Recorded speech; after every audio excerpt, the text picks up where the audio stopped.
Hello everyone, and welcome to the 7th in my series on Vedic Nakshatras. We're looking at Punarvasu Nakshatra, found between 20 degrees Gemini and 320 Cancer in, of course, the sidereal zodiac. So we're going to look firstly, of course, at what the Nakshatras are and how to use them in your chart. It's a very special, very pure Nakshatra with a great deal of wisdom. If you're new to my channel, don't forget to sub below. And if the video is good for you, give it a thumbs up. Let's go. First of all, everyone, what exactly are the Nakshatras? Why are they so important in astrology, and when and where do we use them? Put simply, the Nakshatras are the night sky, or the stars in the night sky, the constellations we see in our galaxy. They're actually linking us to the higher lokas and bringing our karmas down in a mystical way through the Nakshatra into the Rasi, into our life. Parashara has written, God has decorated the heavens with constellations like pearls on a dark steed. The light of the sun hides them in the day, and all knowledge of them is divined in the darkness of the night.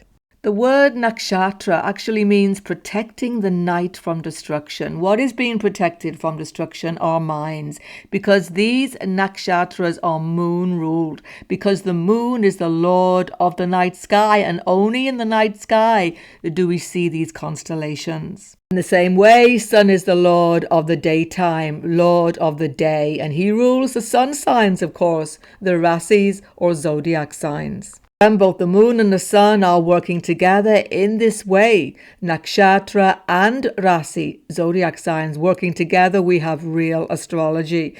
Don't forget, the stars are the basis of astrology. The Rasis or zodiac signs come from the Nakshatras, not the other way around.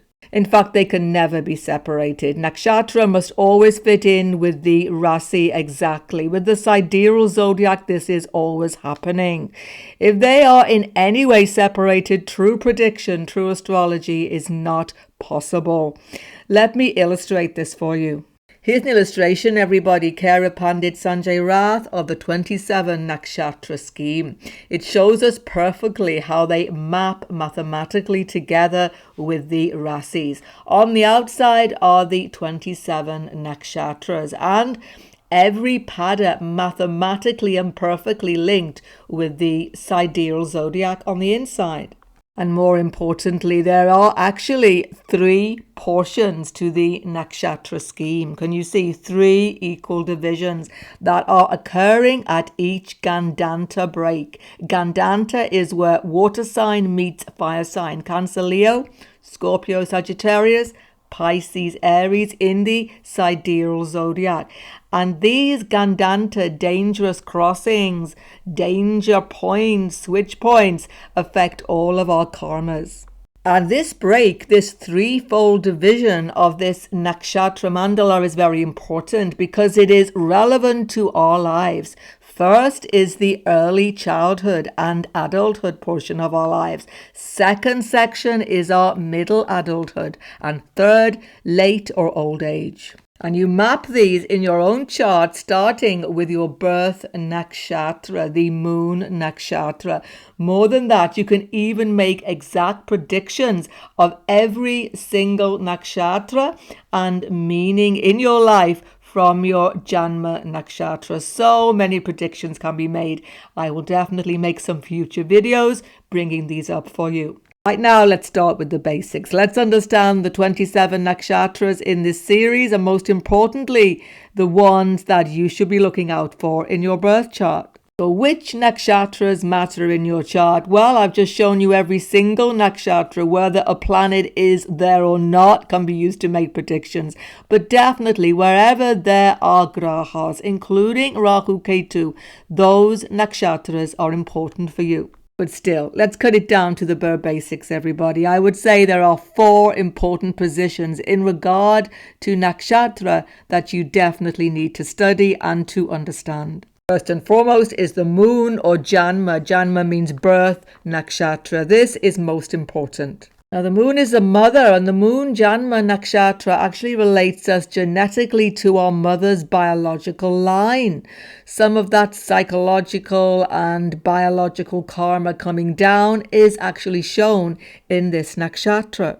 And secondly, moon is society. So moon Janma Nakshatra shows us how we get on with other people, how we move in society. So much of our outer experiences in life can be seen from this Janma Nakshatra. And many fundamental personality traits can be seen from the moon Janma Nakshatra, definitely. Not from the Lagna so much, not from ascendant, ruler, ascendant, all of that. No, it's the moon, it's the mind, it's the Janma Nakshatra. Don't forget, personality changes all the time.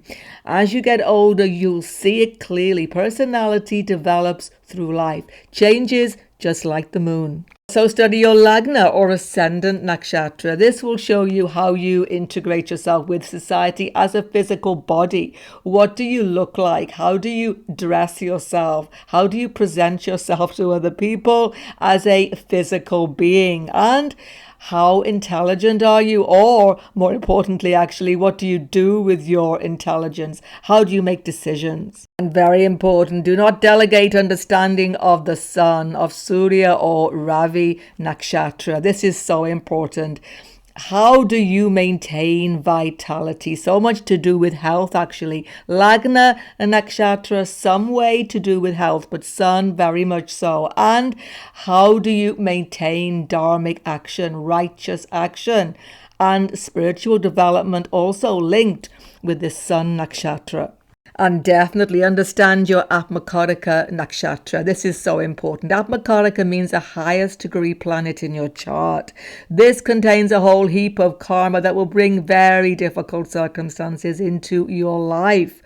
Lord of this Nakshatra, Lord of this Atmakarika Nakshatra will help you actually to deal with these karmas. Important to understand, most definitely. By the way, if you're not sure what is your highest degree planet, check at the bottom of my description box. There's a website there where you can bring up your birth chart with the Atmakarika listed, and indeed all of the nakshatras in your chart.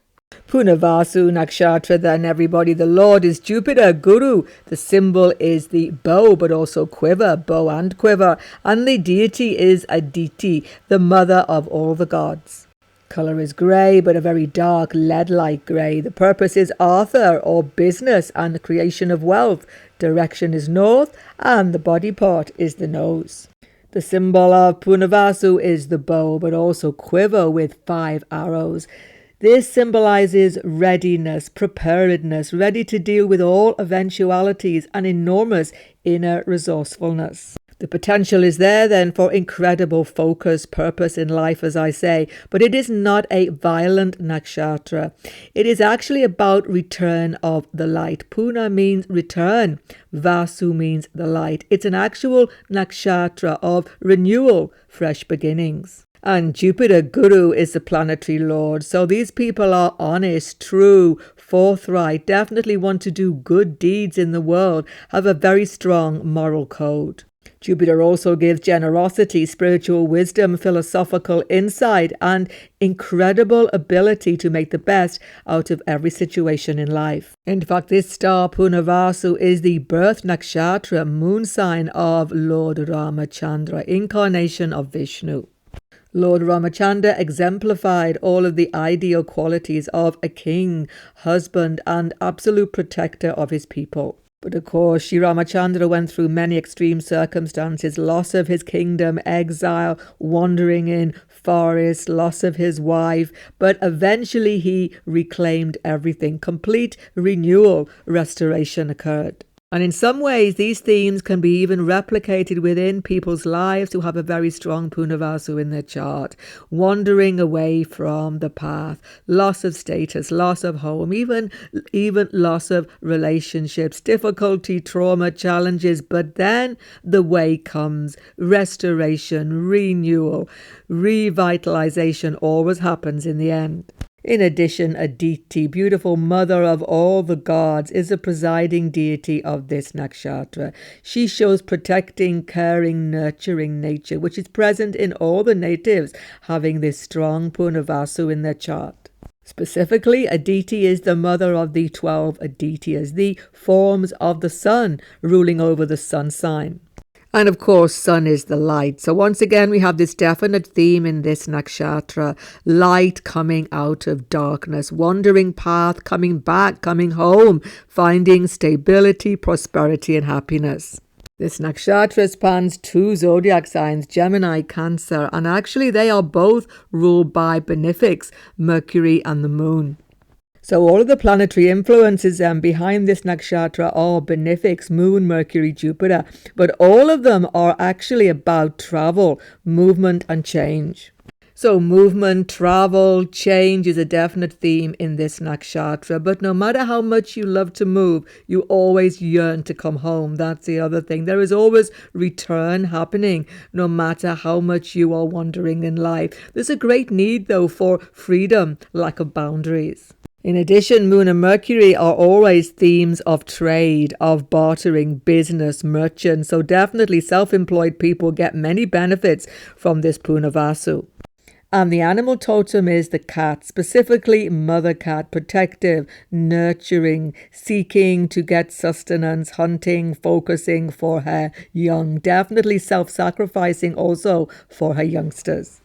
So being kind, caring to these creatures, helping those who actually protect them, giving in charity to animal shelters, any of this will definitely be protective for yourself and also be an excellent remedy if there is affliction in this star.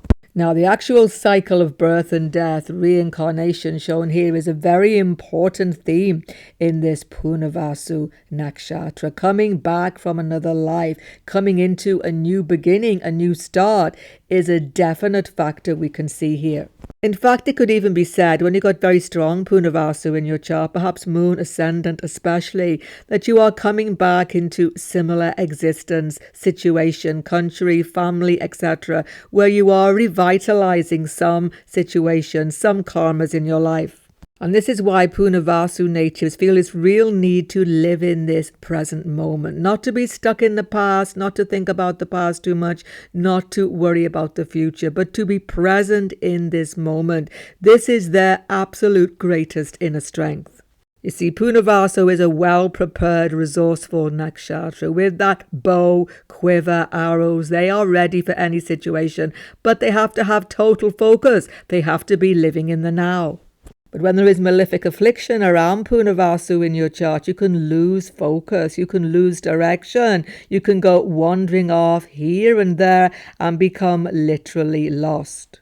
But do not fear, it is a favourable nakshatra. In the end, you will see the light at the end of the tunnel. In the end, you will find your way out. No matter what a dark forest you should enter, Punarvasu people always come out in the end. In fact, no matter what the tricky, sticky situation, Punarvasu people get themselves out, get themselves unstuck. They are optimists. They always see the bright side because they know there is a way out. They've simply got to find it, and they inevitably do.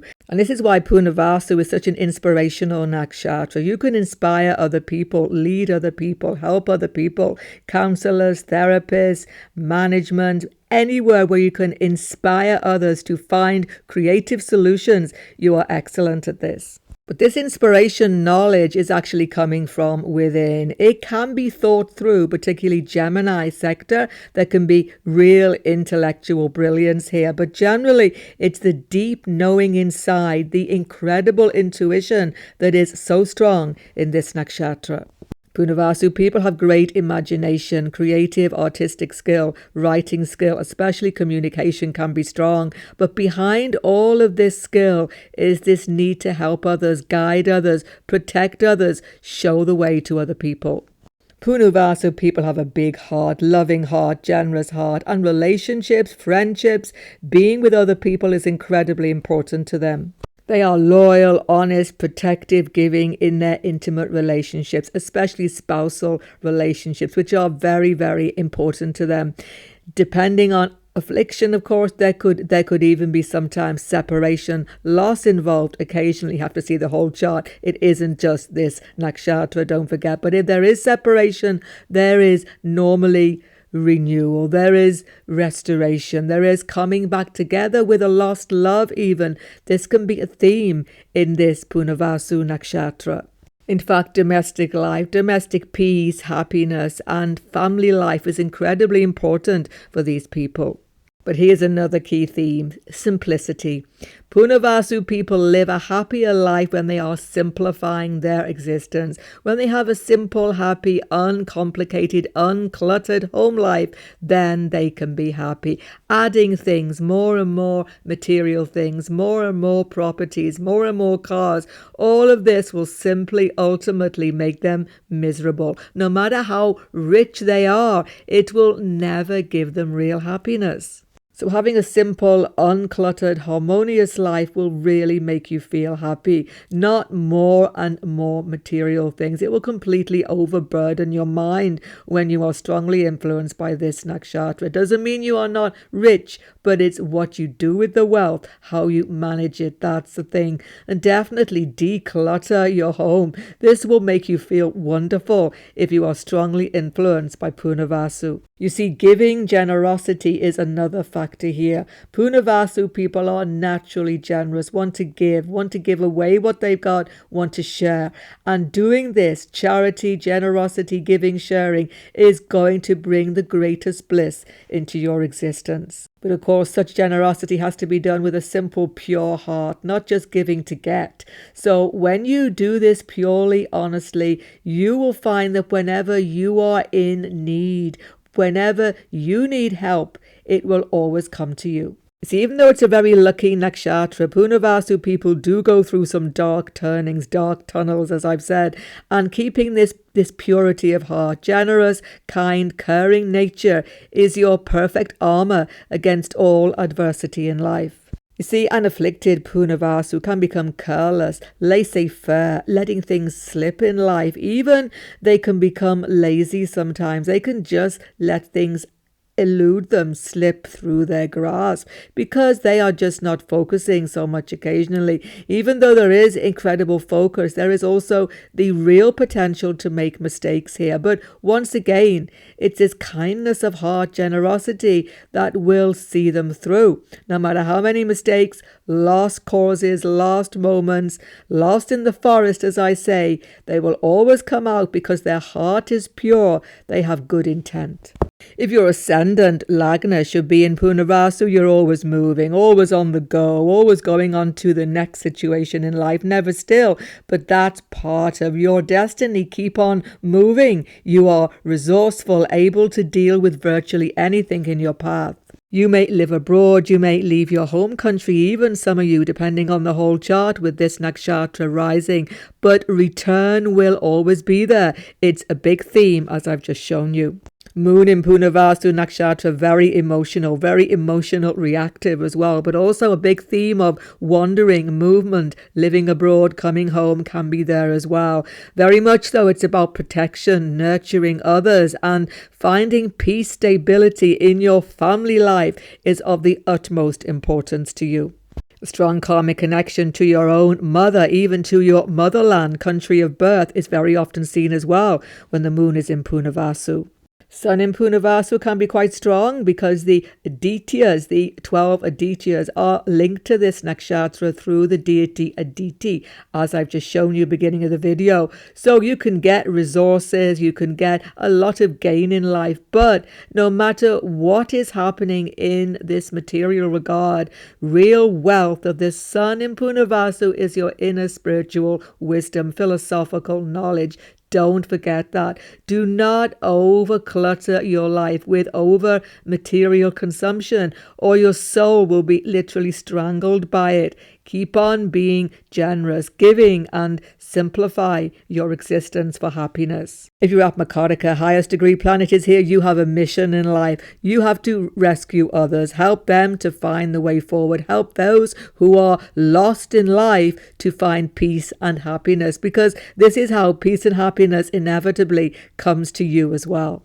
Another big theme when you have Atmakarika Punarvasu is to let go, not to hold grudges, to have to find forgiveness of past misdeeds against you. Forgiveness for others releases you to incredible happiness. But this is true for everybody. With this Punarvasu, you have a great gift here, the ability to forgive. Forgiveness is the greatest sacrifice, greatest tapasya. Why?